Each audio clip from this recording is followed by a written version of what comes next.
आज के कलीसिया में हम आपका स्वागत करते हैं। और जब हम फिर से एक बार इकट्ठा हुए इस संडे, हम क्यों ना अपने मनों को तैयार करें परमेश्वर की आराधना करने के लिए। आमीन। और क्यों ना हम इस समय और इस संडे हम ये चुनाव करें कि हम परमेश्वर के नाम को ही ऊंचा उठाएंगे, क्योंकि वो ही सबसे एक नाम है जो सबसे बड़ा और सबसे ऊपर है। आमीन। जो भी चीज़ें चल रही हैं आपके आसपास, चाहे आपकी फैमिली के रिलेटेड हैं, चाहे आपके खुद के रिलेटेड हैं, पर उससे भी बड़ा आप ये समझिए, अपने ये मन में ठान लें कि परमेश्वर उन सब चीज़ों से बड़ा है। आमीन। और जैसे जैसे हम ये ऐलान करते रहेंगे अपने जीवन में बार बार ये अंगीकार करते रहेंगे कि परमेश्वर सबसे बड़ा है, वैसे ही परमेश्वर के नज़दीक आप और जाएंगे और परमेश्वर को और जानेंगे। आमीन। और क्यों ना हम अपनी आराधना में फिर से जाएं और ये भजन गाएं जो कि है कि असी यीशु दे दीवाने हैं। हालेलुया।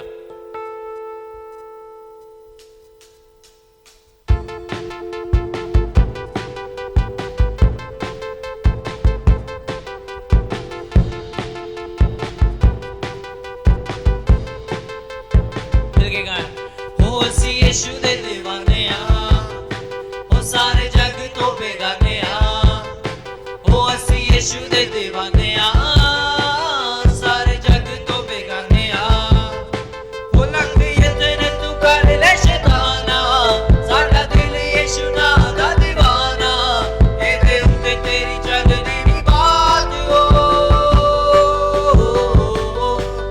असी यीशु दे दीवाने ओ सारे जग तो बेगाने ओ असी यीशु दे दीवाने सारे जग तो बेगाने ओ जीदा चलदा है हुक्म तूफाना ते राज करदा जो कुल जहाना ते फते मौत दे उत्ते ओ पाके जा बैठा उत्ते आसमाना ते ओदे नाम दी वडियाई अज कर दिए कुल खुदाई ओदे नाल ही साडे होए दिन रात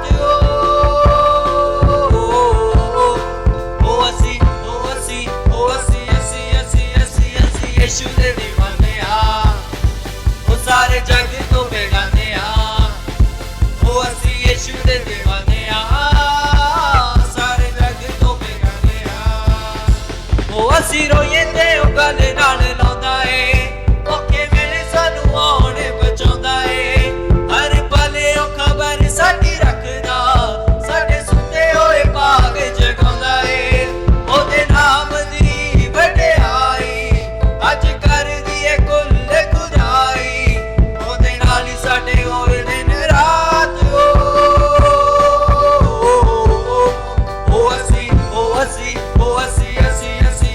असी यीशु दे दीवाने ओ सारे जग तो बेगाने ओ असी यीशु दे दीवाने सारे जग तो बेगाने असी यीशु दे दीवाने ओ सारे जग तो बेगाने ओ असी यीशु दे दीवाने सारे जग तो बेगाने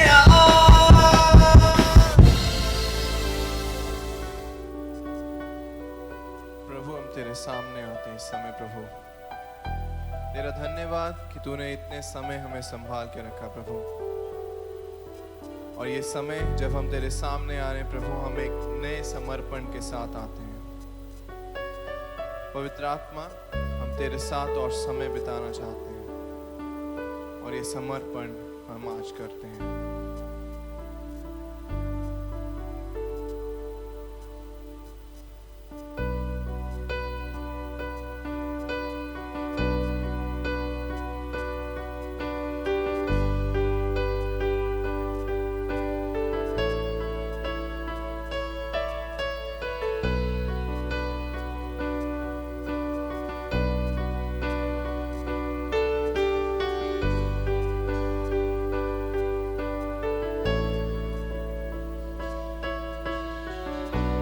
करता हूँ मैं समर्पण, ये आत्मा और ये जीवन। करता हूँ मैं समर्पण, ये आत्मा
हम एक मन होके अपने घरों में जैसे बैठे प्रभु हम तेरी आराधना करते हैं। और हमें ऐसा बना प्रभु कि उस समय में हम जिन लोगों से भी चाहे दूरी बनाए रख रहे हैं, चाहे फोन पे बातचीत कर रहे हैं, वीडियो कॉल कर रहे हैं प्रभु, उसमें तेरी महिमा कर सके प्रभु और तुझे ऊंचा उठा सके प्रभु, और साथ ही हमारा रिश्ता तेरे साथ मजबूत होता रहे प्रभु।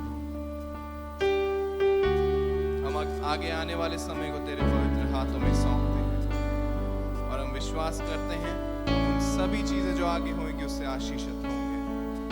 ये छोटी सी प्रार्थना यीशु मसीह के नाम से मांगते हैं, आमेन, आमेन।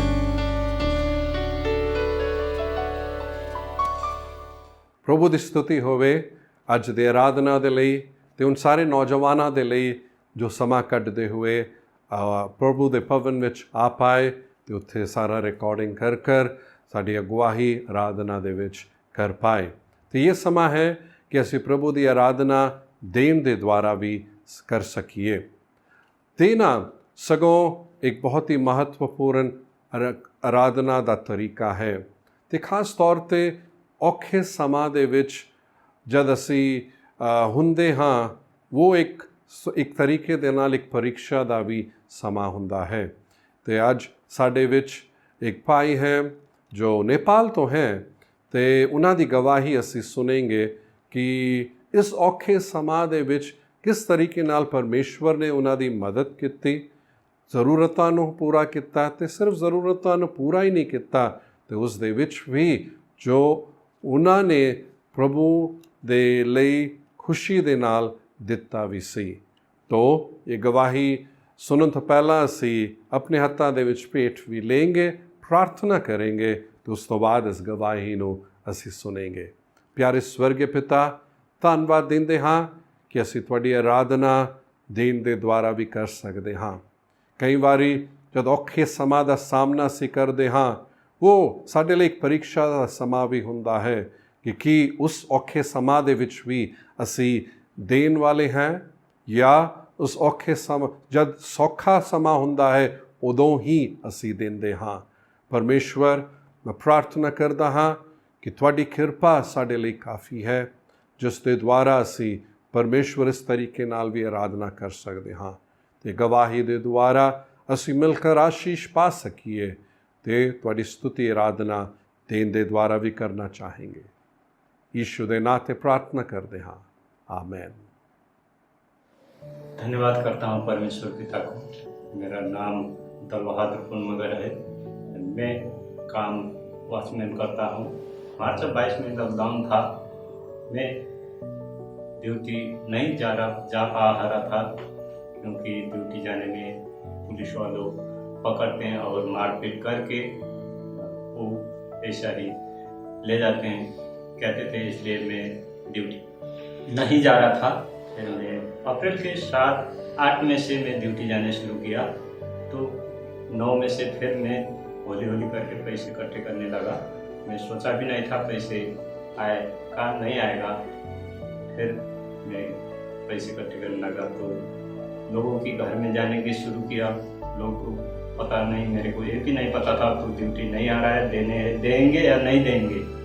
तो परमेश्वर की कृपा वगैरह उनके घर में हुआ तो वो मुझे जितना देना था उससे 10 गुना बड़ा चौड़ा के देने लगा। सारा कमी पूरा हुआ।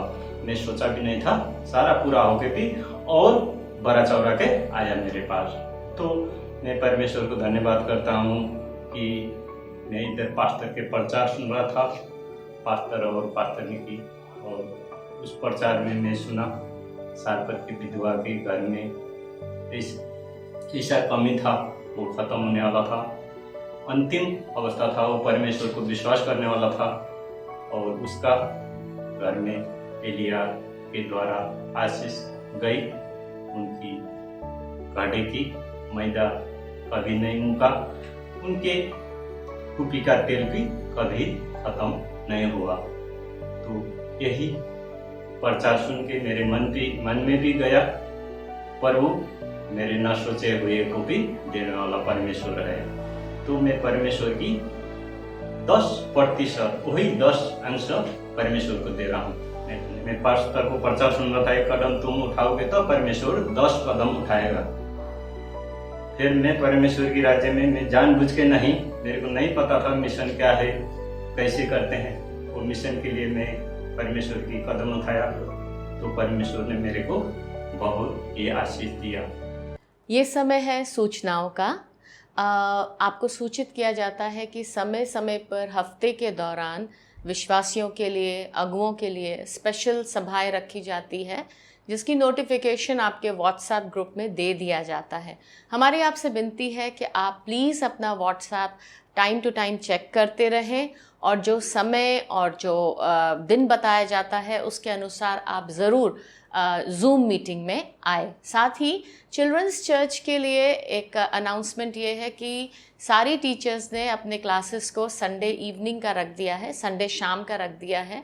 कारण ये है कि स्कूल से भी जो जूम मीटिंग्स होती हैं, क्लासेस होती हैं, वो कई बार हफ्ते के दौरान यानी सोमवार से शनिवार तक सुबह और शाम दोनों ही होती हैं। ऐसा हमारे टीचर्स को पता चला है। यदि आपके बच्चे या आप खुद टीचर्स के साथ संपर्क करना चाहते हैं, उनके फ़ोन नंबर पर फ़ोन कॉल करके उनसे संपर्क करें ताकि आप चिल्ड्रंस चर्च के इन सुंदर सुंदर पाठों का हफ्ते के दौरान आनंद उठा सकें। जय मसीह की। ਸਾਰਿਆਂ ਨੂੰ ਜੈ ਮਸੀਹ ਦੀ।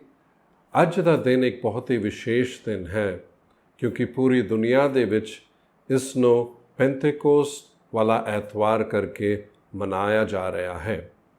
ਮੈਂ ਅੱਜ ਸਮਾਂ ਕੱਢਦੇ ਹੋਏ ਇਸੀ ਵਿਸ਼ੇ ਦੇ ਬਾਰੇ ਤੁਹਾਡੇ ਨਾਲ ਕੁਝ ਵੰਡਣਾ ਚਾਹਾਂਗਾ। ਮੈਂ ਵਿਸ਼ਵਾਸ ਕਰਦਾ ਹਾਂ ਕਿ ਇਹ ਤੁਹਾਡੇ ਜੀਵਨ ਦੇ ਲਈ ਬਹੁਤ ਹੀ ਮਹੱਤਵਪੂਰਨ ਹੋਵੇਗਾ।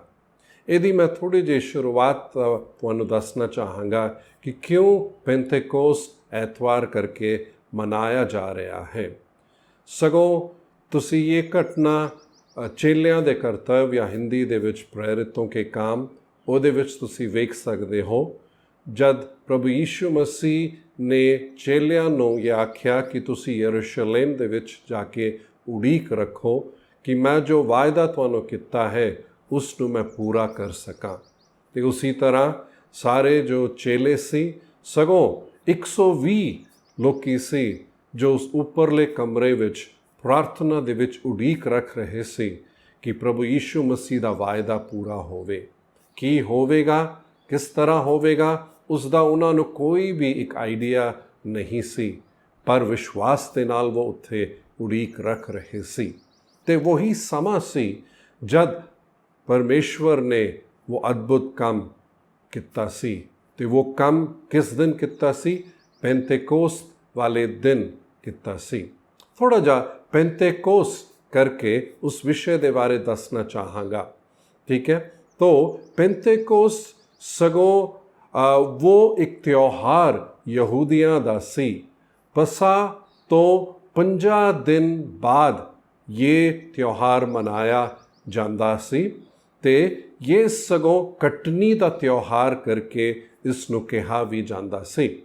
ਤੋ ਇਹ ਦਿਨ ਹੀ ਸੀ ਜਦ ਪਹਿਲੀ ਵਾਰ ਪਰਮੇਸ਼ਵਰ ਨੇ ਪਵਿੱਤਰ ਆਤਮਾ ਦਾ ਬਪਤਿਸਮਾ ਉੱਥੇ ਦਿੱਤਾ ਸੀ। ਚੇਲਿਆਂ ਦੇ ਕਰਤੱਵ 1:5 ਦੇ ਵਿੱਚ ਤੁਸੀਂ ਵੇਖੋਗੇ ਤੋ ਉੱਥੇ ਇਹ ਲਿਖਿਆ ਗਿਆ ਹੈ ਕਿ ਪ੍ਰਭੂ ਯੀਸ਼ੂ ਨੇ ਕਿਹਾ कि यूहन्ना बपतिस्मा देने वाले ने तो पानी दे नाल बपतिस्मा दिता सी, पर सगों थोड़े दिनों पिछों ही परमेश्वर अपनी आत्मा दा बपतिस्मा उन सारे लोगों नूं देगा करके वायदा किता। ते चेलियां दे करतव 1:8 विच भी लिखिया गया है कि यीशु मसीह ने कहा जब पवित्र आत्मा तुहाडे उत्ते उतर आवेगा तुसी शक्ति पाओगे ताकि ਤੁਸੀਂ ਯਰੂਸ਼ਲਮ, ਸਾਰੇ ਯਹੂਦੀਆ, ਸਾਮਰਿਆ ਅਤੇ ਦੁਨੀਆ ਦੇ ਅੰਤ ਤੱਕ ਮੇਰੇ ਗਵਾਹ ਰਹਿ ਸਕੋ। ਤੋ ਚੇਲਿਆਂ ਦੇ ਕਰਤੱਵ 2 ਅਧਿਆਇ ਉਹਦੇ 1 ਤੋਂ ਲੈ ਕੇ 4 ਦੇ ਵਿੱਚ ਸਗੋਂ ਇਸ ਦੇ ਵੱਲ ਅਸੀਂ ਧਿਆਨ ਦੇਵਾਂਗੇ ਕਿ ਉਹ ਘਟਨਾ ਜਿੱਥੇ ਪ੍ਰਭੂ ਯੀਸ਼ੂ ਮਸੀਹ ਨੇ ਪਵਿੱਤਰ ਆਤਮਾ ਦਾ ਬਪਤਿਸਮਾ ਪਹਿਲੀ ਵਾਰ ਦਿੱਤਾ ਸੀ। ਤੇ ਇਸ ਕਰਕੇ ਜੋ ਹੈ ਕਿ ਪੈਂਤੇਕੋਸਤ ਵਾਲੇ ਦਿਨ ਹੋਣ ਦੇ ਕਾਰਨ ਸਗੋਂ ये ਪੈਂਤੇਕੋਸਤ ਸੰਡੇ ਕਰਕੇ ਮਨਾਇਆ ਜਾਂਦਾ ਹੈ। ਹੁਣ ਇਹ ਦੱਸਦੇ ਹੋਏ ਮੈਂ ਇਹ ਤੁਹਾਨੂੰ ਦੱਸਣਾ ਚਾਹਾਂਗਾ ਕਿ ਕਿਤੇ ਨਾ ਕਿਤੇ ਸਗੋਂ ਅਸੀਂ ਜੋ ਸਾਰੇ ਪਵਿੱਤਰ ਆਤਮਾ ਦੇ ਬਪਤਿਸਮਾ ਦੇ ਉੱਤੇ ਵਿਸ਼ਵਾਸ ਕਰਦੇ ਹਾਂ, अन्य भाषा ते विश्वास करते हाँ, सानू पेंटीकॉस्टल्स करके कहा जाता है। व्यक्तिगत रूप विच मैनू ये इन्ना पसंद नहीं है, क्योंकि किते ना किते मैं ये थोड़ा जा महसूस किया है कि एक किते गर्व तो भी एक घमंड जा आ गया है, जिथे ये एक सोच कि असी पेंटीकॉस्टल हैं ते ਅਸੀਂ ਬਾਕੀ ਜਿਹੜੇ ਮਸੀਹ ਜੋ ਪੈਂਟੀਕੋਸਟਲ ਨਹੀਂ ਹੈ ਉਹਨਾਂ ਤੋਂ ਬਿਹਤਰ ਹੈ। ਤੇ ਬਾਈਬਲ ਨੂੰ ਜੇਕਰ ਅਸੀਂ ਵੇਖੀਏ ਤਾਂ ਕਿਤੇ ਨਾ ਕਿਤੇ ਉਹ ਇੱਕ ਵਿਚਾਰ ਇੱਕ ਸਹੀ ਵਿਚਾਰ ਨਹੀਂ ਹੈ। ਵਿਅਕਤੀਗਤ ਰੂਪ ਵਿੱਚ ਤੁਸੀਂ ਪੁੱਛੋਗੇ ਤਾਂ ਮੈਂ ਤੁਹਾਨੂੰ ਇਹੀ ਕਹਾਂਗਾ ਕਿ ਸਾਨੂੰ ਇਸ ਤਰ੍ਹਾਂ ਦੱਸਿਆ ਜਾਏ ਕਿ ਅਸੀਂ ਯੀਸ਼ੂ ਮਸੀਹ ਦਾ ਪਿੱਛਾ ਕਰਨ ਵਾਲੇ ਲੋਕੀ ਹੈ। ਸਗੋਂ ਉਸ ਸਮਾਂ ਵੀ ਜਦ ਇਹ ਹੋਇਆ ਉਹਨਾਂ ਨੂੰ ਵੀ ਯਹੀ ਇਸੇ ਤਰੀਕੇ ਦੇ ਨਾਲ ਵੇਖਿਆ ਵੀ ਹੋਵੇਗਾ। ਤੋ ਹੁਣ ਥੋੜ੍ਹਾ ਜਿਹਾ ਮੈਂ ਉਸ ਘਟਨਾ ਦੇ ਵੱਲ ਤੁਹਾਡਾ ਧਿਆਨ ਲੈ ਕੇ ਜਾਣਾ ਚਾਹਾਂਗਾ ਜਦ ਪ੍ਰਭੂ ਯੀਸ਼ੂ ਮਸੀਹ ਨੇ ਉਨ 120 ਲੋਕਾਂ ਦੇ ਉੱਤੇ ਕੀ ਹੈ ਪਵਿੱਤਰ ਆਤਮਾ ਦਾ ਬਪਤਿਸਮਾ ਦਿੱਤਾ ਸੀ।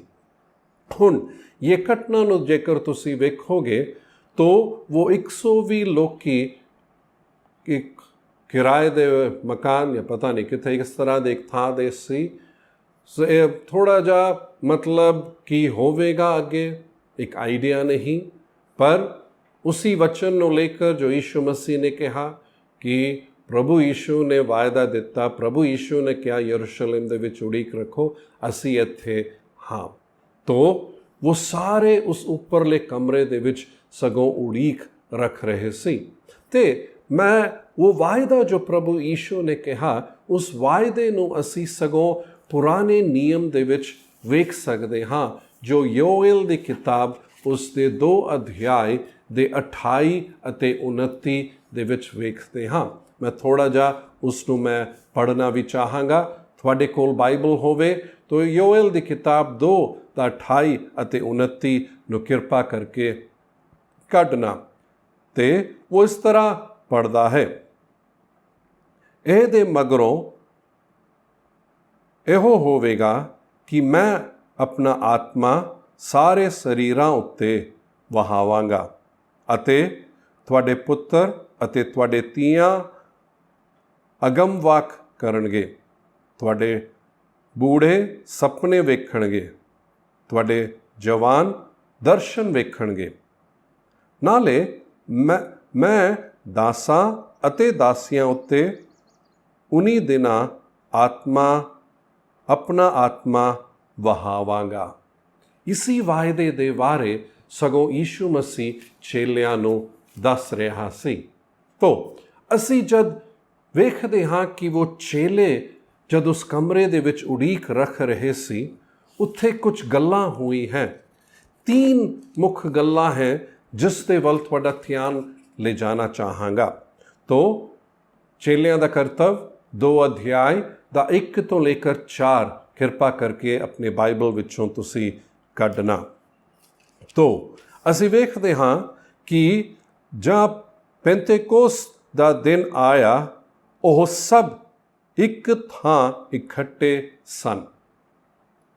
ਦੂਜਾ ਆਇਤ ਕਹਿੰਦਾ ਹੈ ਔਰ ਅਚਾਨਕ ਆਕਾਸ਼ ਤੋਂ ਇੱਕ ਗੂੰਜ ਆਈ ਜਿਹੇ ਵੱਡੀ ਭਾਰੀ ਹਨੇਰੀ ਦੇ ਵਰਗਾ ਇੱਕ ਤਰੀਕੇ ਦੇ ਨਾਲ ਉਸ ਪੂਰੇ ਕਮਰੇ ਨੂੰ ਭਰ ਦਿੱਤਾ ਸੀ ਜਿੱਥੇ ਉਹ ਬੈਠੇ ਹੋਏ ਸੀ।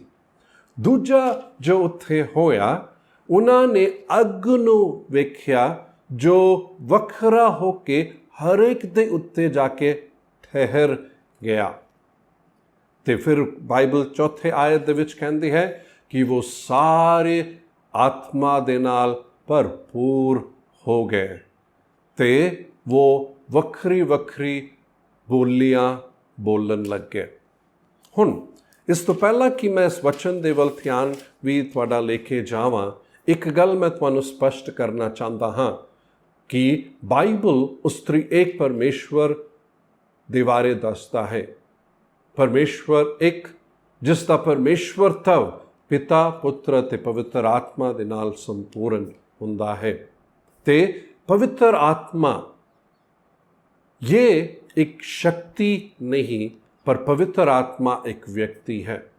ਯਹੋਨਾ ਦੀ ਇੰਜੀਲ ਸਗੋਂ 14ਵੇਂ ਅਧਿਆਇ ਦੇ 16ਵੇਂ ਆਇਤ ਦੇ ਵਿੱਚ ਪ੍ਰਭੂ ਯੀਸ਼ੂ ਮਸੀਹ ਕਹਿੰਦੇ ਹਨ ਕਿ ਮੈਂ ਆਪਣੇ ਪਿਤਾ ਕੋਲ ਜਾ ਕੇ ਉਹਨਾਂ ਤੋਂ ਮੰਗਾਂਗਾ ਕਿ ਉਹ ਤੁਹਾਡੇ ਲਈ ਦੂਜਾ ਸਹਾਇਕ ਭੇਜੇਗਾ ਜੋ ਤੁਹਾਡੇ ਨਾਲ ਹਮੇਸ਼ਾ ਰਹੇਗਾ। ਉਹ ਦੂਜਾ ਸਹਾਇਕ ਜਿਸ ਦੇ ਬਾਰੇ ਪ੍ਰਭੂ ਯੀਸ਼ੂ ਦੱਸ ਰਹੇ ਸੀ ਉਹ ਸੀ ਪਵਿੱਤਰ ਆਤਮਾ। ਇਸੇ ਵਿਸ਼ੇ ਨੂੰ ਕਿਰਪਾ ਕਰਕੇ ਮਨ ਵਿੱਚ ਰੱਖੋ। ਆਖਿਰ 'ਚ ਮੈਂ ਤੁਹਾਨੂੰ ਇਸ ਦੇ ਬਾਰੇ ਦੱਸਣਾ ਚਾਹਾਂਗਾ। ਤੋ ਅਸੀਂ ਚੇਲਿਆਂ ਦੇ ਕਰਤੱਵ 2 ਅਧਿਆਇ ਦੇ 2 ਆਇਤ ਦੇ ਵੱਲ ਧਿਆਨ ਦੇਵਾਂਗੇ, ਜੋ ਪਹਿਲੀ ਗੱਲ ਸਗੋਂ ਉੱਥੇ ਹੋਈ। ਬਾਈਬਲ ਦੱਸਦੀ ਹੈ ਕਿ ਇੱਕ ਇਸ ਤਰ੍ਹਾਂ ਦੀ ਗੂੰਜ ਦੀ ਆਵਾਜ਼ ਇੱਕ ਹਨੇਰੀ ਵਾਂਗੋਂ ਆਕਰ ਉੱਥੇ ਉਸ ਪੂਰੇ ਕਮਰੇ ਨੂੰ ਭਰ ਦਿੱਤਾ ਗਿਆ। ਤੇ ਅਸੀਂ ਵੇਖਦੇ ਹਾਂ ਕਿ ਇੱਥੇ ਇਹ ਦੱਸਿਆ ਗਿਆ ਹੈ ਕਿ ਇੱਕ ਹਨੇਰੀ ਵਾਂਗੋਂ ਇੱਕ ਗੂੰਜ ਉੱਥੇ ਆਈ ਤੇ ਪੂਰੇ ਕਮਰੇ ਨੂੰ ਜੋ ਹੈ ਇੱਕ ਹਨੇਰੀ ਭਰ ਦਿੱਤੀ ਗਈ ਸੀ। ਤੋ ਅਸੀਂ ਜੋ ਉਸ ਹਨੇਰੀ ਦੇ ਬਾਰੇ ਦੱਸਿਆ ਗਿਆ ਹੈ ਉੱਥੇ ਅਸੀਂ ਵੇਖਦੇ ਹਾਂ ਕਿ ਹੋਰ ਕੁਝ ਸ਼ਬਦ ਜੋ ਉੱਥੇ ਇਸਤੇਮਾਲ ਕੀਤਾ ਜਾਂਦਾ ਹੈ ਉਹ ਹੈ ਆਤਮਾ ਜਾਂ ਫੂਕ ਹੈ। ਤੋ ਥੋੜਾ ਜਿਹਾ ਅਸੀਂ ਵੇਖੇ ਇਸ ਤਰ੍ਹਾਂ ਦੀ ਕੋਈ ਘਟਨਾ ਕਿਥੇ ਅਸੀਂ ਹੋਰ ਬਾਈਬਲ ਦੇ ਵਿੱਚ ਵੇਖਦੇ ਹਾਂ। ਸਗੋਂ 2 ਥਾਵਾਂ ਤੇ ਅਸੀਂ ਇਸ ਗੱਲ ਨੂੰ ਵੇਖਦੇ ਹਾਂ। ਪਹਿਲਾ ਤੋਂ ਅਸੀਂ ਉਤਪਤੀ ਦੇ 2 ਅਧਿਆਇ ਦੇ ਵਿੱਚ ਜਿੱਥੇ ਪਰਮੇਸ਼ਵਰ ਨੇ ਆਦਮ ਦੇ ਉਸ ਸਰੀਰ ਦੇ ਵਿੱਚ ਆਪਣੀ ਆਤਮਾ ਫੂਕਿਆ ਸੀ, ਆਪਣੀ ਆਤਮਾ ਫੂਕਿਆ ਅਤੇ ਉਸ ਸਰੀਰ ਨੂੰ ਜਾਨ ਦਿੱਤਾ। ਦੂਜਾ ਅਸੀਂ ਨਵੇਂ ਨਿਯਮ ਦੇ ਵਿੱਚ ਵੇਖਦੇ ਹਾਂ ਜਦ ਯੀਸ਼ੂ ਮਸੀਹ ਨੇ ਚੇਲਿਆਂ ਦੇ ਉੱਤੇ ਫੂਕ ਕੇ ਕਿਹਾ ਕਿ ਹੁਣ ਪਵਿੱਤਰ ਆਤਮਾ ਤੁਹਾਡੇ ਵਿੱਚ ਆ ਗਿਆ ਹੈ। ਹੁਣ ਇੱਧਰ ਜੋ ਚੇਲਿਆਂ ਦੇ ਕਰਤੱਵ 2 ਦੇ ਵਿੱਚ ਅਸੀਂ ਵੇਖਦੇ ਹਾਂ ਉਸ ਦਾ उत्पत्ति 2 अध्याय ਦੇ ਨਾਲ ਕੀ ਲੈਣਾ ਦੇਣਾ ਹੈ। वो ये है कि जिस तरह वो शरीर जो मृतक सी उस दे उत्ते परमेश्वर ने फूक के जान दिती सी। फूक के परमेश्वर ने जो है जान देकर उसनू जीवित कर दिता सी। थोड़ा जो तुसी वेखो कि ये 120 लोकी ਇੱਕ ਤਰੀਕੇ ਦੇ ਨਾਲ ਕਿ ਬਿਨਾਂ ਉਸ ਸ਼ਕਤੀ ਦੇ ਉੱਥੇ ਉਡੀਕ ਰੱਖ ਰਹੇ ਸੀ ਤੇ ਉਸ ਸਮਾਂ ਉਹ ਹਨੇਰੀ ਵਾਂਗੋਂ ਉਹ ਗੂੰਜ ਉੱਥੇ ਆ ਕੇ ਉਸ ਕਮਰੇ ਨੂੰ ਜੋ ਭਰ ਦਿੱਤਾ ਸੀ। ਅਸੀਂ ਵੇਖਦੇ ਹਾਂ ਕਿ ਉੱਥੇ ਉਹਨਾਂ ਨੇ ਉਸ ਕਲੀਸਿਆ ਨੇ ਜਿਸ ਨੂੰ ਵੀ ਸਰੀਰ ਕਰਕੇ ਬਾਈਬਲ ਦੱਸਦੀ ਹੈ ਕਿ ਉਹ ਜਾਨ ਪਰਮੇਸ਼ਵਰ ਨੇ ਆਪਣੀ ਆਤਮਾ ਦੇ ਦੁਆਰਾ ਉਹਨਾਂ ਦੇ ਵਿੱਚ ਫੂਕ ਦਿੱਤਾ ਸੀ। ਉਹ ਫੂਕ ਕੇ ਸਗੋਂ ਪਰਮੇਸ਼ਵਰ ਇਹ ਦਿਖਾਣਾ ਚਾਹ ਰਿਹਾ ਸੀ ਕਿ ਮੈਂ ਹਾਂ, ਮੇਰੇ ਦੁਆਰਾ ਤੁਸੀਂ ਉਹ ਕੰਮ ਕਰ ਸਕਦੇ ਹੋ, ਮੇਰੇ ਕਾਰਨ ਤੁਹਾਡੇ ਅੰਦਰ ਉਹ ਜਾਨ ਹੈ ਜਿਸ ਦੀ ਬਹੁਤ ਹੀ ਜ਼ਿਆਦਾ ਲੋੜ ਹੈ। ਜੇਕਰ ਅਸੀਂ ਆਪਣੇ ਪਰਮੇਸ਼ਵਰ ਦੇ ਲਈ ਜੀਣਾ ਚਾਹੁੰਦੇ ਹਾਂ तो वो जान परमेश्वर दी साडे लई बहुत ही ज़्यादा ज़रूरी है। दूजा जो असी वेखते हाँ उत्थे असी वेखते हाँ कि उन्होंने अग वेख्या जो वखरा वखरा होके हर एक दे उत्ते जाके ठहर गया। हुण ये हर एक दे उत्ते ठहर गया पर अग ने भस्म नहीं किता, ਹੁਣ ਕੀ ਬਾਈਬਲ ਦੇ ਵਿੱਚ ਕਿਤੇ ਅਸੀਂ ਇਸ ਤਰ੍ਹਾਂ ਦੀ ਕੋਈ ਘਟਨਾ ਵੇਖਦੇ ਹਾਂ ਅੱਗ ਦੇ ਕਾਰਨ ਉਹ ਭਸਮ ਨਹੀਂ ਹੋਏ? ਸਗੋਂ ਇੱਕ ਜੋ ਘਟਨਾ ਸਾਨੂੰ ਯਾਦ ਆਵੇਗਾ ਉਹ ਸਮਾਂ ਜਦ ਮੂਸਾ ਉਸ ਰੇਗਿਸਤਾਨ ਦੇ ਵਿੱਚ ਉੱਥੇ ਤਕਰੀਬਨ 40 ਸਾਲ ਸੀ, ਉਸਨੇ ਉਸ ਝਾੜੀ ਨੂੰ ਵੇਖਿਆ ਜਿਸ ਨੂੰ ਅੱਗ ਲੱਗ ਗਿਆ, ਪਰ ਉਹ ਅੱਗ ਨੇ ਉਸ ਝਾੜੀ ਨੂੰ ਭਸਮ ਨਹੀਂ ਕੀਤਾ ਸੀ। ਪਰ ਉਸ ਤਰ੍ਹਾਂ ਹੀ ਉਸ ਅੱਗ ਵਿੱਚੋਂ ਪਰਮੇਸ਼ਵਰ ਆਕਰ ਉੱਥੇ ਗੱਲ ਕਰਕੇ ਕਹਿੰਦਾ ਹੈ ਕਿ ਮੂਸਾ, ਮੈਨੇ ਤੈਨੂੰ ਚੁਣਿਆ ਹੈ, ਮੈਂ ਤੈਨੂੰ ਅਭਿਸ਼ੇਕ ਕਰਦਾ ਹਾਂ ਕਿ ਤੂੰ ਜਾ ਮੇਰੇ ਲੋਕਾਂ ਨੂੰ ਉਸ ਗੁਲਾਮੀ ਤੋਂ ਆਜ਼ਾਦ ਕਰਕੇ ਲੇਕ ਵਾਪਸ ਆ ਜਾ। ਇੰਨੇ ਚਿਰ ਤੂੰ ਇੱਧਰ ਹੀ ਆਰਾਮ ਕਰ ਰਿਹਾ ਸੀ ਤੇ ਹੁਣ ਲੋੜ ਹੈ ਕਿ ਤੂੰ ਜਾ ਕਰ ਉਹਨਾਂ ਨੂੰ ਲੈ ਕਰ ਆ। ਪਰਮੇਸ਼ਵਰ ਇਸ ਦੇ ਦੁਆਰਾ ਤੁਹਾਨੂੰ ਅਤੇ ਮੈਨੂੰ ਕੁਝ ਸਿਖਾਣਾ ਚਾਹ ਰਿਹਾ ਹੈ। ਉਹ ਅੱਗ ਜੋ ਹੈ ਉਹ ਕੀ ਦੱਸ ਰਿਹਾ ਹੈ ਕਿ ਹੁਣ ਪੁਰਾਣੇ ਨਿਯਮ ਦੇ ਵਿੱਚ ਪਵਿੱਤਰ ਆਤਮਾ ਕੁਝ ਲੋਕਾਂ ਦੇ ਉੱਤੇ ਜੋ ਯਾਜਕ ਸੀ, ਜੋ ਭਵਿਸ਼ਯਵਕਤਾ ਸੀ ਤੇ ਜੋ ਰਾਜਾ ਸੀ, ਉਹਨਾਂ ਦੇ ਉੱਤੇ ਪਵਿੱਤਰ ਆਤਮਾ ਆਇਆ ਕਰਦਾ ਤੇ ਪਰ ਬਾਕੀਆਂ ਦੇ ਉੱਤੇ ਨਹੀਂ। ਜਾਂ ਕੋਈ ਖਾਸ ਕੰਮ ਦੇ ਲਈ ਹੀ ਸੀ। ਪਰ ਖੁਸ਼ੀ ਦੀ ਗੱਲ ਇਹੀ ਹੈ, ਨਵੇਂ ਨਿਯਮ ਦੇ ਵਿੱਚ ਵਹੀ ਪਵਿੱਤਰ ਆਤਮਾ ਸਾਡੇ ਸਾਰਿਆਂ ਦੇ ਲਈ ਹੈ ਜੋ ਪ੍ਰਭੂ ਯੀਸ਼ੂ ਤੇ ਵਿਸ਼ਵਾਸ ਕਰਦਾ ਹੈ। ਗੱਲ ਇਹੀ ਹੈ ਕਿ ਹੁਣ ਪਰਮੇਸ਼ਵਰ ਕੁਝ ਸੁਪਰਸਟਾਰ ਦੀ ਉਡੀਕ ਵਿੱਚ ਨਹੀਂ ਹੈ, ਪਰ ਮੈਂ ਇਹ ਬਹੁਤ ਹੀ ਵਿਸ਼ਵਾਸ ਕਰਦਾ ਹਾਂ ਤੇ ਜਦ ਵੀ ਹੁੰਦਾ ਮੈਂ ਇਹ ਦੱਸਦਾ ਹਾਂ, ਹੁਣ ਪ੍ਰਭੂ ਇੱਕ ਦੋ ਜਾਂ ਕੁਝ ਦਾਸਾਂ ਦੇ ਕੁਝ ਲੋਕਾਂ ਦੇ ਉਡੀਕ ਵਿੱਚ ਨਹੀਂ ਹੈ, ਪਰ ਪ੍ਰਭੂ ਆਪਣੀ ਕਲੀਸਿਆ ਨੂੰ ਤਿਆਰ ਕਰ ਰਿਹਾ ਹੈ। ਜਿਸ ਤਰ੍ਹਾਂ ਮੂਸਾ ਉੱਥੇ ਉਸ ਰੇਗਿਸਤਾਨ ਦੇ ਵਿੱਚ ਆਪਣੇ ਹੀ ਕੰਮ ਦੇ ਵਿੱਚ ਵਿਅਸਤ ਸੀ, ਆਪਣੇ ਪਰਿਵਾਰ ਦੇ ਵਿੱਚ ਹੀ ਵਿਅਸਤ ਸੀ, ਆਪਣੇ ਹੀ ਕੰਮ ਦੇ ਵੱਲ ਧਿਆਨ ਦੇ ਰਿਹਾ ਸੀ, ਉਸ ਨੂੰ ਕਿਸੇ ਹੋਰ ਦੇ ਨਾਲ ਕੁਝ ਲੈਣਾ ਦੇਣਾ ਨਹੀਂ ਸੀ। ਪਰ ਵਹੀ ਸਮਾਂ ਸੀ ਤਦ ਪਰਮੇਸ਼ਵਰ ਕਹਿੰਦਾ, ਮੈਂ ਆਪਣੀ ਅਭਿਸ਼ੇਕ ਤੈਨੂੰ ਦਿੰਦਾ ਹਾਂ ਤੇ ਤੂੰ ਜਾਕਰ ਹੁਣ ਮੇਰੇ ਲੋਕਾਂ ਨੂੰ ਕੀ ਉਸ ਗੁਲਾਮੀ ਤੋਂ ਛੁੜਾ ਕਰ ਲੈ ਕਰ ਆ। ਹੁਣ ਪਰਮੇਸ਼ਵਰ ਤੁਹਾਨੂੰ ਅਤੇ ਮੈਨੂੰ ਵੀ ਇਹੀ ਕਹਿ ਰਿਹਾ ਹੈ ਕਿ ਹੁਣ ਅਸੀਂ ਕੀ ਹੈ, ਆਪਣੇ ਹੀ ਗੱਲਾਂ ਦੇ ਵਿੱਚ, ਆਪਣੇ ਹੀ ਕੰਮ ਦੇ ਵਿੱਚ ਹੀ ਨਹੀਂ ਧਿਆਨ ਦਿੰਦੇ ਰਹੀਏ, ਆਪਣੇ ਹੀ ਪਰਿਵਾਰ ਦੇ ਉਸ ਕਈ ਗੱਲਾਂ ਦੇ ਵਿੱਚ ਹੀ ਡੂਬੇ ਨਾ ਰਹੀਏ, ਪਰ ਪਰਮੇਸ਼ਵਰ ਉਹ ਅਭਿਸ਼ੇਕ ਤੁਹਾਨੂੰ ਅਤੇ ਮੈਨੂੰ ਦੇ ਰਿਹਾ ਹੈ ਕਿ ਅਸੀਂ ਜਾਏ ਉਨ ਲੋਕਾਂ ਕੋਲ ਸ਼ੁਭ ਸਮਾਚਾਰ ਸੁਣਾਏ ਜੋ ਉਸ ਸ਼ੈਤਾਨ ਦੇ ਗੁਲਾਮੀ ਦੇ ਵਿੱਚ ਹੈ, ਉਹਨਾਂ ਨੂੰ ਉਸ ਗੁਲਾਮੀ ਤੋਂ ਛੁਡਾ ਕਰ ਅਸੀਂ ਲੈ ਕਰ ਆਏ। ਜਦ ਮੈਂ ਇਹ ਤੁਹਾਨੂੰ ਕਹਿ ਰਿਹਾ ਹਾਂ, ਪ੍ਰਭੂ ਇਹ ਨਹੀਂ ਕਹਿ ਰਿਹਾ ਹੈ ਕਿ ਪਰਿਵਾਰ ਨੂੰ ਛੱਡ ਦਿਓ, ਕੰਮ ਨੂੰ ਛੱਡ ਦਿਓ, ਜਾਂ ਸ਼ਾਇਦ ਕੁਝ ਲੋਕਾਂ ਨੂੰ ਪ੍ਰਭੂ ਕਹਿੰਦਾ ਸੇਵਾ ਦੇ ਵਿੱਚ ਆਓ, ਤੇ ਉਹ ਵੱਖਰੀ ਗੱਲ ਹੈ। ਜਾਂ ਤੇ ਜੇ ਕੰਮ ਹੈ ਤਾਂ ਕੰਮ ਕਰਦੇ ਹੋਏ ਵੀ ਅਸੀਂ ਪ੍ਰਭੂ ਦੇ ਉਸ ਕੰਮ ਦੇ ਵਿੱਚ ਧਿਆਨ ਦੇਣਾ ਹੈ। ਪਰ ਜੇਕਰ ਅਸੀਂ ਉਹ ਮਸੀਹ ਹੈ, ਆਪਣੇ ਹੀ ਕੰਮਾਂ ਦੇ ਵਿੱਚ ਡੂਬੇ ਹੋਏ ਹੈ, ਆਪਣੇ ਉਸ ਦੇ ਵਿੱਚ ਆਪਣੇ ਹੀ ਪਰਿਵਾਰ ਦੇ ਸਾਰੇ ਗੱਲਾਂ ਦੇ ਵਿੱਚ ਡੂਬੇ ਹੋਏ ਹੈ, ਪਰ ਪ੍ਰਭੂ ਦੇ ਗੱਲਾਂ ਦੇ ਵੱਲ ਧਿਆਨ ਨਹੀਂ ਹੈ, ਤਾਂ ਕੋਈ ਫਾਇਦਾ ਨਹੀਂ ਹੈ। ਉਸ ਦੇ ਲਈ ਪ੍ਰਭੂ ਨੇ ਤੁਹਾਨੂੰ ਅਤੇ ਮੈਨੂੰ ਨਹੀਂ ਚੁਣਿਆ ਹੈ, ਪਰ ਇਸ ਕਰਕੇ ਕਿ ਉਸ ਦੇ ਵਿੱਚ ਵੀ, ਪਰਿਵਾਰ ਦੇ ਵਿੱਚ ਰਹਿ ਕਰ ਵੀ, ਆਪਣੇ ਕੰਮ ਦੇ, ਆਪਣੇ ਵਪਾਰ ਦੇ ਵਿੱਚ ਰਹਿ ਕਰ ਵੀ ਅਸੀਂ ਪ੍ਰਭੂ ਦੇ ਉਨ ਗੱਲਾਂ ਦੇ ਵੱਲ ਧਿਆਨ ਦੇ, ਕਿ ਇਸ ਕਰਕੇ ਪ੍ਰਭੂ ਨੇ ਉਹ ਅਭਿਸ਼ੇਕ ਤੁਹਾਨੂੰ ਦਿੱਤਾ ਹੈ। ਜਿਸ ਤਰ੍ਹਾਂ ਮੈਂ ਤੁਹਾਨੂੰ ਕਿਹਾ, ਪ੍ਰਭੂ ਹੁਣ ਕੁਝ ਲੋਕਾਂ ਨੂੰ ਨਹੀਂ ਵੇਖ ਰਿਹਾ ਹੈ, ਪ੍ਰਭੂ ਆਪਣੀ ਅਭਿਸ਼ੇਕ ਹਰ ਇੱਕ ਦੇ ਉੱਤੇ ਦੇਗਾ। ਤੇ ਯੋਹੇਲ ਦੀ ਕਿਤਾਬ ਇੱਕ ਇੰਨਾ ਵਧੀਆ ਹੈ, ਉੱਥੇ ਕੀ ਹੈ, ਮੈਂ ਤੁਹਾਡੇ ਪੁੱਤਰ ਅਤੇ ਧੀਆਂ ਦੇ ਉੱਤੇ, ਮੈਂ ਦਾਸ ਅਤੇ ਦਾਸੀਆਂ ਦੇ ਉੱਤੇ, ਮੈਂ ਜਿਹੜੇ ਬਜ਼ੁਰਗ ਹੈ ਤੇ ਜਿਹੜੇ ਜਵਾਨ, ਸਾਰੇ ਹੀ ਤਕਰੀਬਨ ਕਵਰ ਹੋ ਗਏ ਹੈ। ਆਪਣੀ ਆਤਮਾ ਹਰ ਇੱਕ ਦੇ ਉੱਤੇ ਉਂਢੇਲ ਰਿਹਾ ਹੈ। ਇਹ ਉਹ ਕਲੀਸਿਆ ਦਾ ਸਮਾਂ ਹੈ। ਇਹ ਕੁਝ ਪ੍ਰਭੂ ਦੇ ਦਾਸਾਂ ਦੇ ਦੁਆਰਾ ਹੀ ਕੰਮ ਕਰਨ ਦਾ ਸਮਾਂ ਬਿਲਕੁਲ ਨਹੀਂ ਹੈ। ਪ੍ਰਭੂ ਦਾ ਆਗਮਨ ਬਹੁਤ ਨੇੜੇ ਹੈ।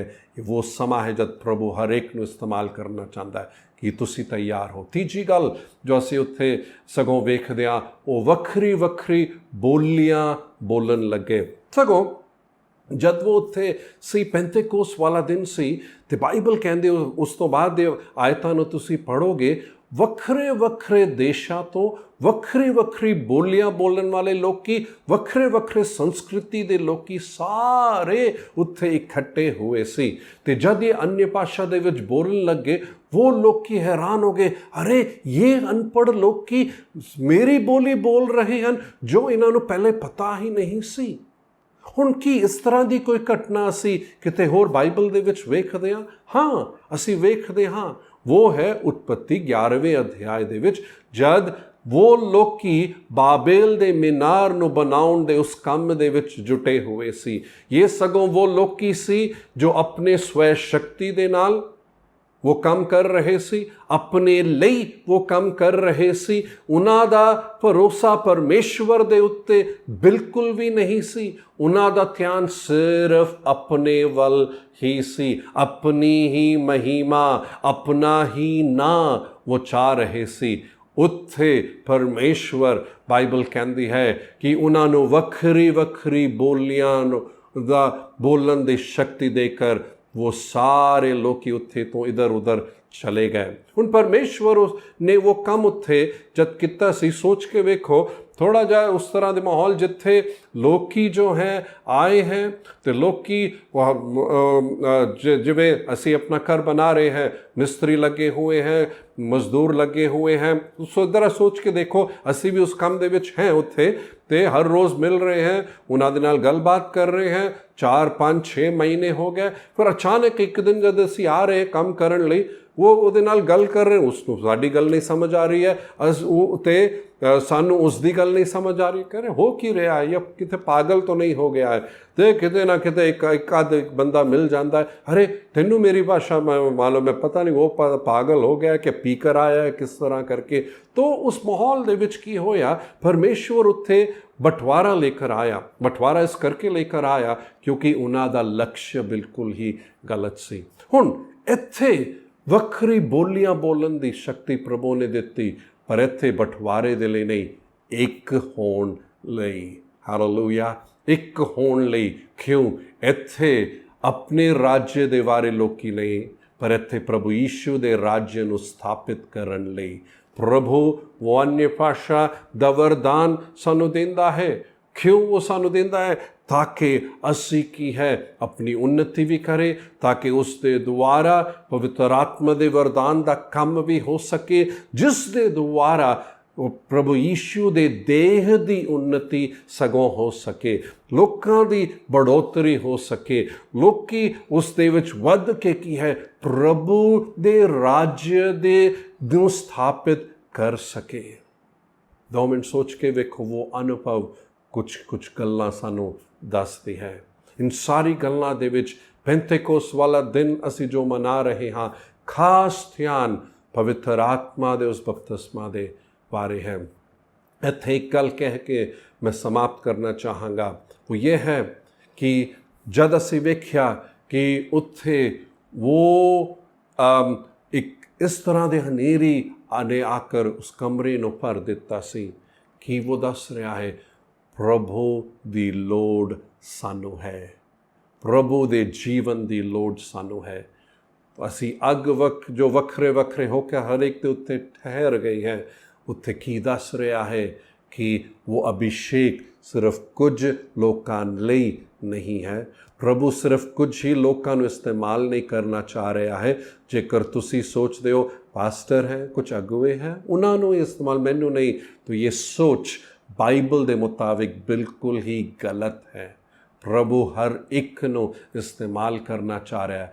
ਪ੍ਰਸ਼ਨ ਇਹ, ਤੁਸੀਂ ਤਿਆਰ ਹੋ ਕੇ ਨਹੀਂ, ਤੇ ਵੱਖਰੀ ਵੱਖਰੀ ਬੋਲੀਆਂ ਬੋਲਣ ਲੱਗੇ, ਜੋ ਇਹ ਦੱਸਦਾ ਹੈ ਵੱਖਰੀ ਵੱਖਰੀ ਬੋਲੀਆਂ ਜੋ ਏਕਤਾ ਦੇ ਲਈ ਸੀ ਕਿ ਅੱਜ ਪ੍ਰਭੂ ਵਹੀ ਜ਼ੁਬਾਨ ਨੂੰ ਲੈ ਕਰ ਕਈਆਂ ਨੂੰ ਜਾ ਕਰ ਦੱਸੀਏ। ਇਨ ਸਾਰੀ ਗੱਲਾਂ ਦੇ ਵਿੱਚ ਇੱਕ ਗੱਲ ਯਾਦ ਰੱਖੋ, ਉਹ ਦੂਜਾ ਸਹਾਇਕ ਜੋ ਭੇਜਿਆ ਗਿਆ। ਕਿਉਂ? ਤਾਂ ਕਿ ਉਹ ਸਾਡੇ ਨਾਲ ਹਮੇਸ਼ਾ ਰਹੇ। ਕਿਉਂ ਸਾਡੇ ਨਾਲ?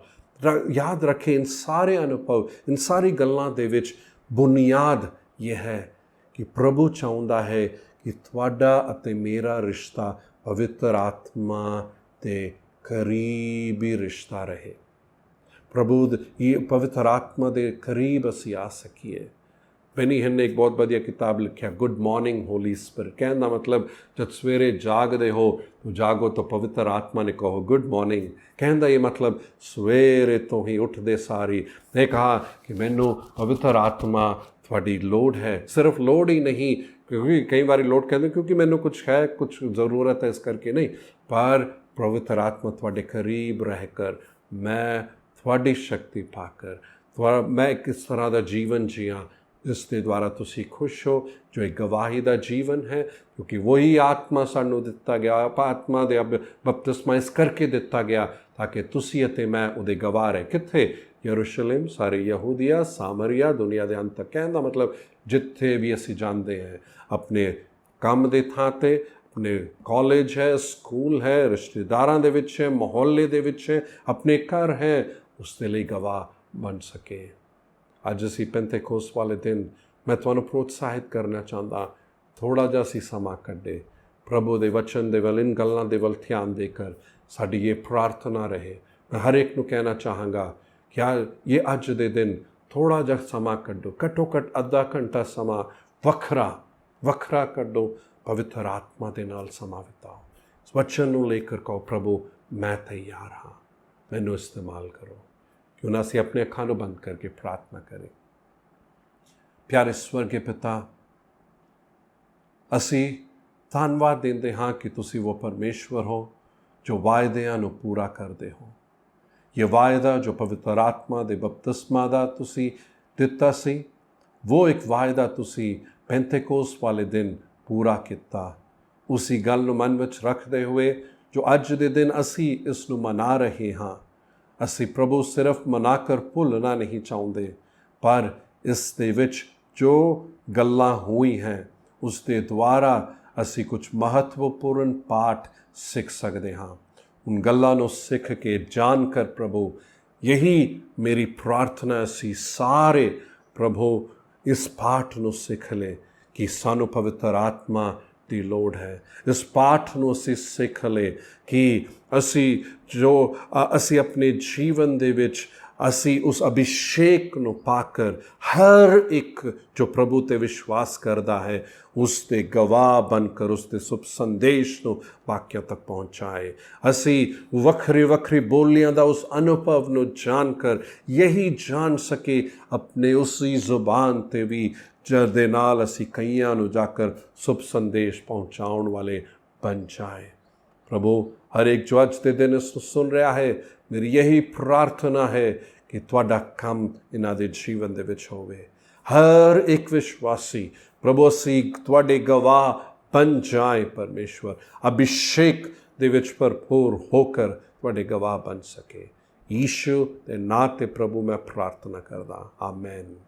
ਪ੍ਰਭੂ ਯੀਸ਼ੂ ਮਸੀਹ ਦੀ ਕਿਰਪਾ, ਪਿਤਾ ਪਰਮੇਸ਼ਵਰ ਦਾ ਪਿਆਰ, ਪਵਿੱਤਰ ਆਤਮਾ ਦੀ ਸੰਗਤੀ ਸਾਡੇ ਸਾਰਿਆਂ ਦੇ ਨਾਲ ਇਸ ਆਉਣ ਵਾਲੇ ਹਫ਼ਤੇ ਤੇ ਯੀਸ਼ੂ ਦੇ ਆਗਮਨ ਤੱਕ ਬਣੀ ਰਹੇ। ਆਮੈਨ, ਆਮੈਨ। ਪ੍ਰਭੂ ਤੁਹਾਨੂੰ ਸਾਰਿਆਂ ਨੂੰ ਬਹੁਤ ਹੀ ਆਸ਼ੀਸ਼ ਦੇ। ਜੈ ਮਸੀਹ ਦੀ।